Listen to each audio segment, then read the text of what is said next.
가상자산 거래소 빗썸에서 62만 개, 금액으로는 60조 원 넘는 비트코인이 오지급되는 사고가 발생해서 논란이 이어지고 있습니다. 실제 블록체인상에서 비트코인이 새로 만들어지거나 이동한 건 아닌데요. 빗썸이 보유한 물량 4만여 개에서 12배가 넘는 규모의 비트코인이 지급될 수 있었던 겁니다. 그 배경으로 이른바 장부거래 구조가 지적되고 있는데요.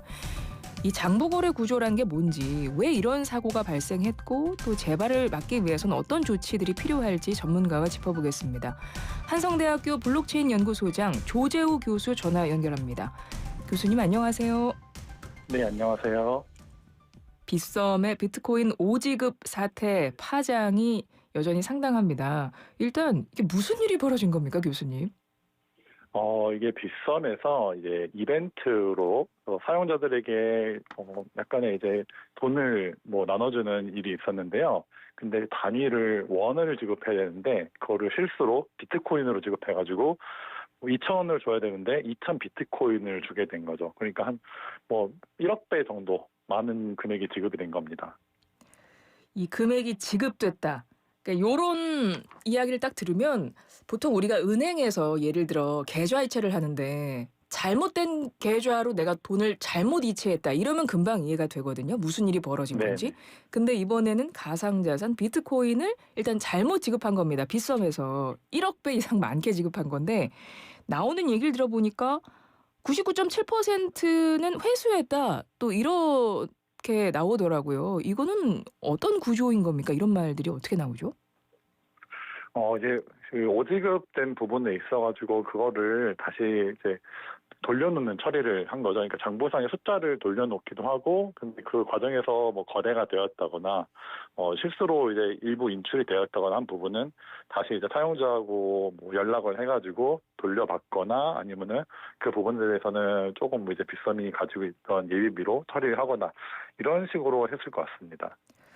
빗썸이 잘못 지급된 비트코인의 장부 숫자를 원위치하는 방식으로 99.7%를 회수했다고 하는데 그냥 잘못 입력한 거 다시 수정해서 입력하면 되는 거예요? 꼭 그런 건 아니고요. 이제 그 짧은 시간, 한 40분 정도 시간이 있었던 것 같은데, 그 사이에 그 비트코인을 받은 사용자들이 이제 매도하기도 하고, 인출을 시도하기도 하고 이러면서 이동이 있었거든요. 소유권의 이동도 있고요. 그런 부분에 있어가지고 이제 그 거래 상대방들하고도 다 협의를 해야 되고, 그 과정에서 좀 피해가 있는 부분은 피해를 또 보상을 해주는 것도 있고, 이런 여러 가지 다각도의 방안들 협의들이 있었을 것 같습니다. 장부거래 구조라는 게 뭔가요? 이게 엄밀히 말하면 이제 좀 내부 장부 거래라 하는 게 맞는데요. 블록체인 자체도 기본적으로 하나의 장부입니다. 그러니까 하나의 공개된 큰 장부인데, 이거를 이제 거래를 하려면은 블록체인 위에서 거래를 할 수도 있어요. 이게 제가 현금을 주면은 상대방이 나한테 비트코인을 바로 건네주는 방식으로 거래를 할 수도 있지만은, 이러면 단점이 수수료도 없고 너무 불편하고 직접 만나야 되고 이런 좀 어려움들이 있거든요.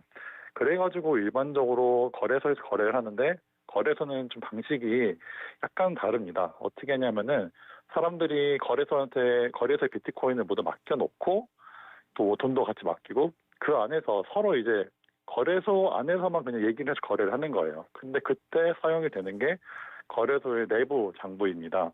그러니까 거래소가 사람들이 이 사람은 얼만큼 팔았고 얼마에 팔았고 이런 거를 다 기록해주면서 마지막에 이제 인출을 할 때에만 정산을 해가지고 돈을 지급을 하고 코인을 지급하는 거죠. 이 내부 장부에서 문제가 생겼던 겁니다.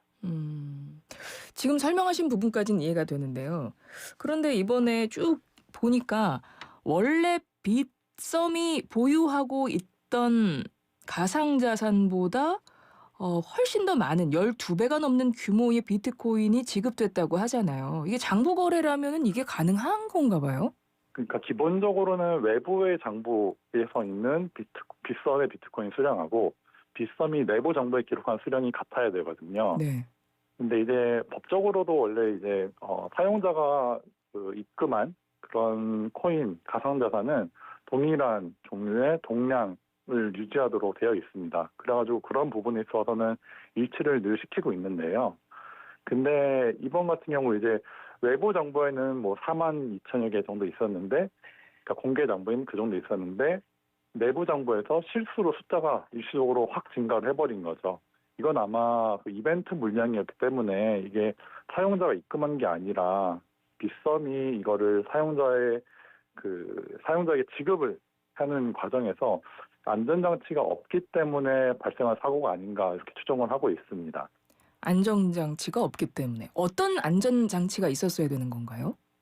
일단 가장 기본적으로는 빗썸이 가지고 있는 비트코인보다 많이 지급을 할 경우에 꼭 비트코인이 아니어도 돈이든 현금이든 뭐 다른 코인이든 가지고 있는 것보다 많이 지급이 된다고 눌릴 경우에 그때 중단이 되게 하는 하나의 장치가 필요할 거고요.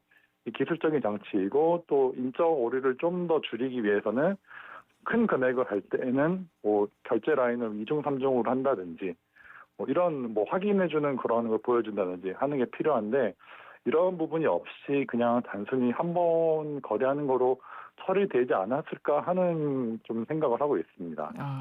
가상 자산 거래소들이 많잖아요. 빗썸 말고도. 그러면 다른 네. 곳들은 어떻습니까? 이런 시스템이 만들어져 있나요? 이제 뭐 어떤 거래소는 자기들은 그런 시스템을 가지고 있다 이렇게 밝히기도 했는데요. 사실 이게 약간 사각지대에 있던 것 같아요. 그러니까 앞서 말씀드렸듯이 이용자의 자금은 우리가 1대1로 관리하는 게 법에서 정해놓고 있기 때문에 철저하게 지켜주고 있는데 지금과 같이 이제 거래소에서 이벤트성으로 물량을 뭐 지급해주는 경우 이런 경우에 장치를 마련하라는 그런 얘기가 아마 없었을 겁니다. 제 기억으로는. 이런 부분에서 전반적으로 한번 점검을 해야 되고 그 외에도 뭔가 가상자산 거래소가 이제 여러 가지 활동을 하면서 그 내부 장부의 숫자를 변화시킬 수 있는 부분들이 있어가지고 이거를 숫자를 외부랑 항상 맞출 수 있는 그런 장치들이 있는지 확인을 할 필요는 있다고 봅니다.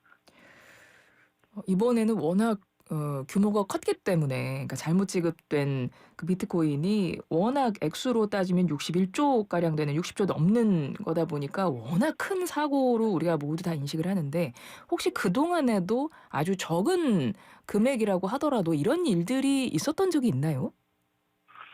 제가 아는 바로는 없지만은 그래도 뭐 조금씩은 있었을 가능성이 없진 않다고 저는 생각을 하거든요. 뭐 내부 정보, 외부 정보가 항상 100% 일치하는 게 쉬운 일은 아닙니다. 근데 이게 꼭 가상자산 거래소만의 문제는 아닌 게 은행도 사실 매일 한 번씩 정산을 하고 부족한 거 이런 거 안 맞는 게 있으면 채워 넣잖아요. 네네.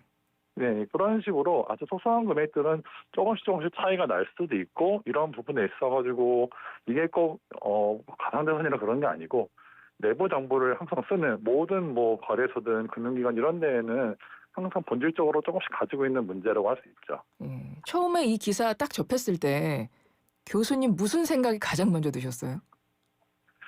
저는 사실 이게 뭐 낯설진 않았습니다. 그럴 수 있었고 이게 어. 장치가 없어가지고 일어났구나. 왜 그러냐면요. 이제 사실은 우리나라 거래소는 이제 저는 세계적으로 봤을 때 굉장히 건전한 편에 속합니다. 안전장치도 많이 있고 규제도 많이 받고 있고요. 네네. 근데 이제 해외에는 사기성 그런 거래소들이 또 많이 있어요. 그런 데는 정말로 그냥 코인을 가지고 있지도 않은데 장부상의 숫자를 부풀려가지고 거래를 시키는 경우도 있습니다. 그래서 이제 그런 사례들을 알고 있으니까는 우리나라는 그러지 않는데 이거 여기서 장치가 없어가지고 실수가 됐구나라는 정도로 해서 이해를 하고 그냥 넘어갔죠. 그러면 외국 같은 경우는 신뢰도가 매우 떨어지는 거래소들도 많고 그런 데에서 실제 뭐 오지급이 아니라 실제 조작을 통해서 그런 일들이 벌어지기도 하는 거예요. 그렇죠. 그런 것들은 대부분 규제기관의 범위 밖에 있는 곳들, 그러니까 여객 거래소라고 하죠. 네. 그런 곳들에서 이제 이런 일들이 종종 일어나곤 합니다. 지금 우리나라 같은 경우 가상 자산 관련해서 어디서 관리를 하고 있나요? 우리나라는 금융감독원 금융위원회 쪽에서 하고 있습니다. 그래도 그러니까 우리 같은 경우 아직 가상자산은 사실은 지금 뭐 은행권이라든가 우리가 지금 현재 실물 경제 속에서 많이 활용하는 화폐보다는 조금 더 자유로운 자산인 게 맞는 거잖아요. 그렇죠. 그럼에도 불구하고 정부의 통제 안에 있다. 일단 그렇게 봐도 되는 겁니까?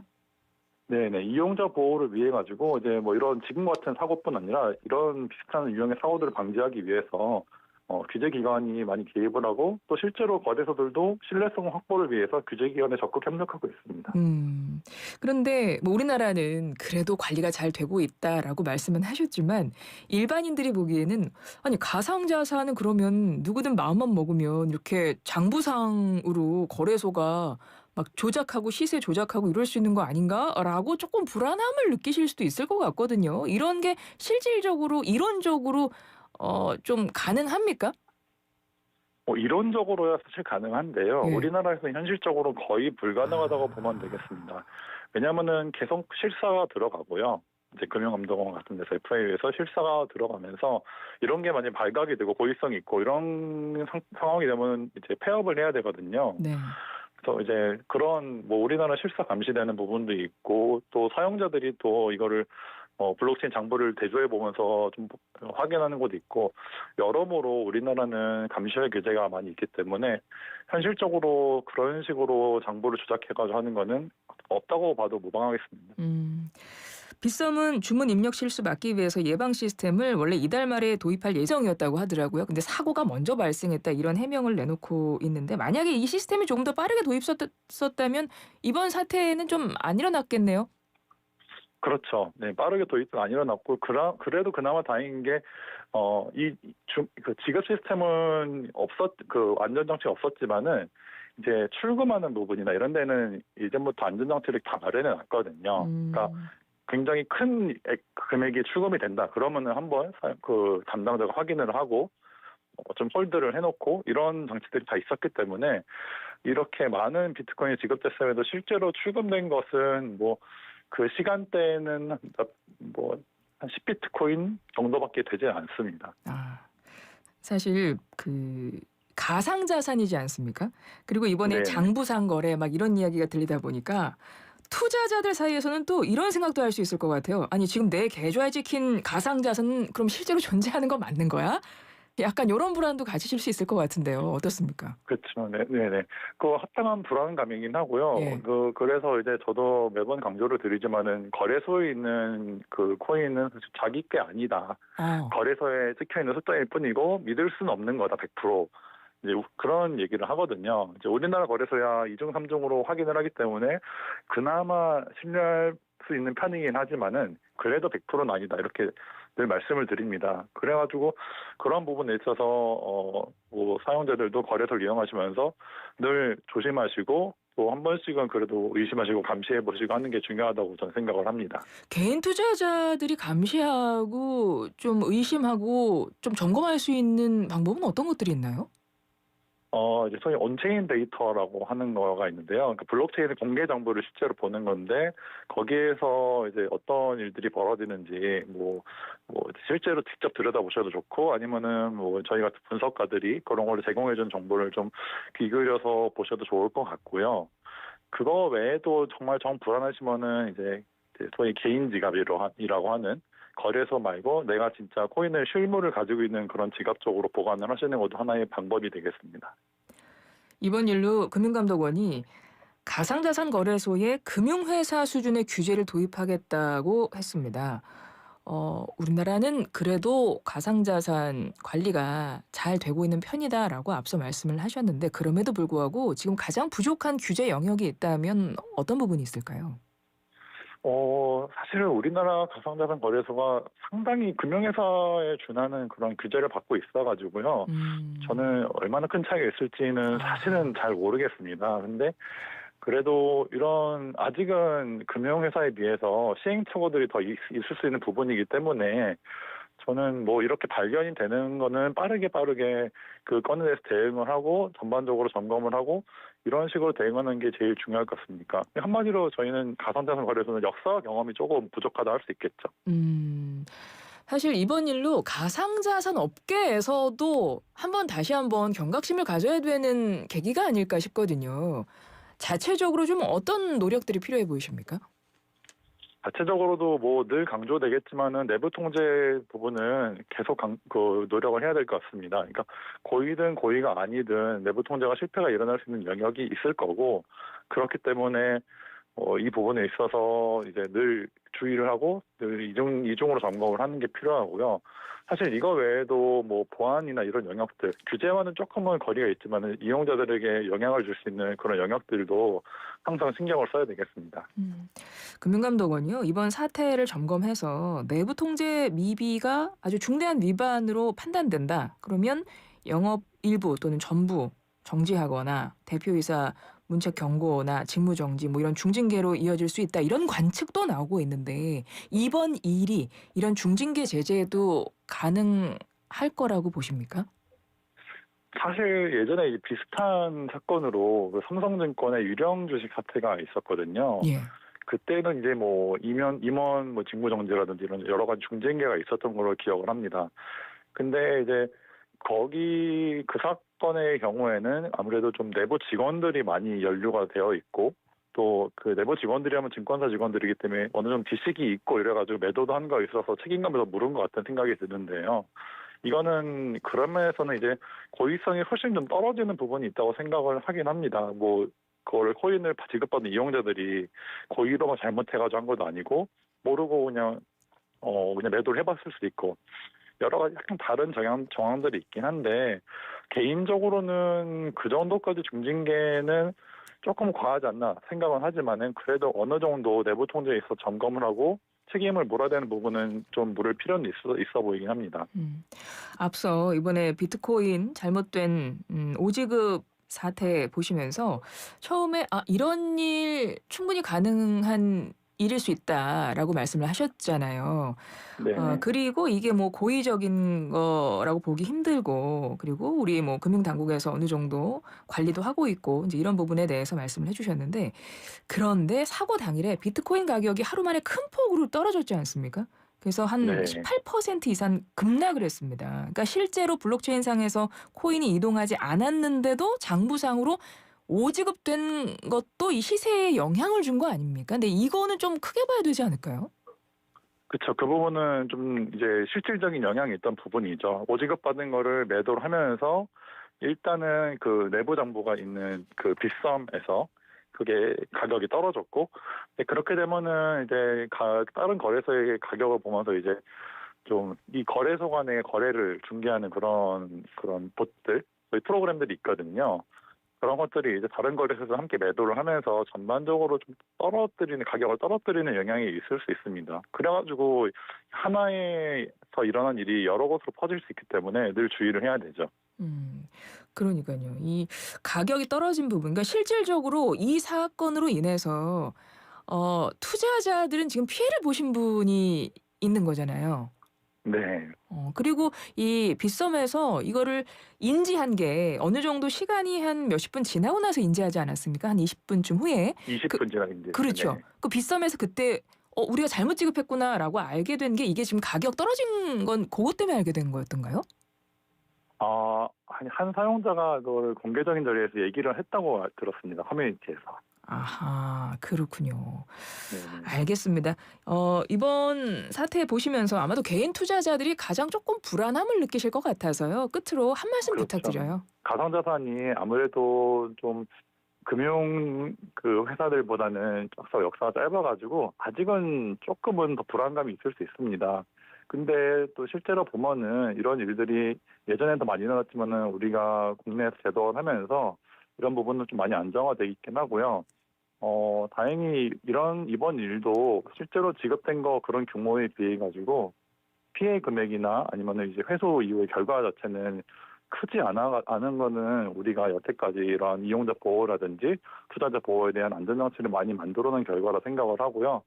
저는 이런 것도 사실은 하나의 성장통이라고 생각을 합니다. 그래서 이번 일을 계기로 해결할 건 잘 해결하고 또 더 잘 다질 건 다지고 이러면서 좀 같이 성장하는 그런 일이 계기가 되었으면 좋겠습니다. 네, 지금까지 한성대학교 블록체인 연구소장 조재우 교수였습니다. 고맙습니다. 네, 감사합니다.